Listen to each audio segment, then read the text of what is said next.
रात्री गेलतो आपल्या एका भावाला भेटायला. भावानं जयंतीचं कसं नियोजन लावलंय बघा, एकदम भागात टॉपचा विषय करून टाकलाय. तर नमस्कार मित्रांनो, मी तुमचा भाऊ शुभम. आजचा व्हिडिओ साधाच असणार आहे, कारण आज काही जास्त कस्टमर्स पण नव्हते. मित्रांनो, नेहमीप्रमाणे सकाळी ब्लॅक कॉफी आणि ओट्स खाऊन आपलं प्री वर्कआउट मील पूर्ण केलं. त्यानंतर गाडी काढून निघालो जिमला. गेल्या गेल्या बजरंग बलींचं दर्शन घेऊन वॉर्मअप सुरू केला. पहिल्यांदा घेतले जोरशे 2 सेट, त्यानंतर घेतले पुशअपचे 2 सेट आणि आज केला भावांनो आपण टॉपचा बॅक वर्कआउट. सल्लूबाईंचं ऐकलं जरा, बॅक मजबूत करा म्हणून त्यांनी सांगितलं होतं. नंतर केला बायसेप्स वर्कआउट आणि पंप बघितल्यावर भावांनो असं भारी वाटतंय ना, काय बोलूच नका.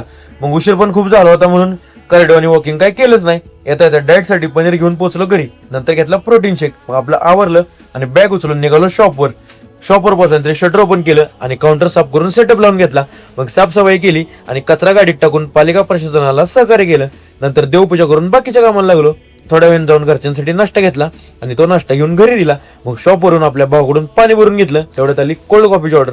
पहिलीच ऑर्डर म्हणून देवाचं नाव घेऊन बनवली आणि ही कॉफी ऑर्डर केली. ते आपल्या ह्या भावानं थोड्या वेळाने केला नाश्ता. नंतर आली फ्राईजची ऑर्डर आणि भावांनो एवढ्या जोरात भाजलं ना की तोंडातनं काय आवाजच आला नाही. आणि काल गेलतो भावांनो एका लग्नात, तिथं आणले जरा 3-4 फोटो. आणि तुमचा भाव कसा दिसतोय जरा कमेंटमध्ये सांगा. नंतर भूक लागली होती म्हणून सलाडसाठी काकडी, गाजर आणि टोमॅटो कट करून एकदम टॉपचं सलाड बनवलं आणि निवांत मध्ये बसून खाल्लं.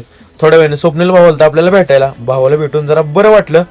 त्यानंतर निघालो टॉपच्या बंडासोबत राजवाड्यावर राऊंड मारायला. मग राजवाड्यावर जाऊन आशीर्वाद वडापावचे मालक आपल्या आजू शेटला भेटलो आणि कोकम सर्व पिऊन जरा चिल्ड झालो. मग शॉपवर येऊन नेहमीप्रमाणे 5 वाजता बनवली आपली ब्लॅक कॉफी. आजच्यासाठी एवढंच. धन्यवाद. व्हिडिओ आवडला असेल तर तुमच्या ह्या भावाला नक्की फॉलो करा.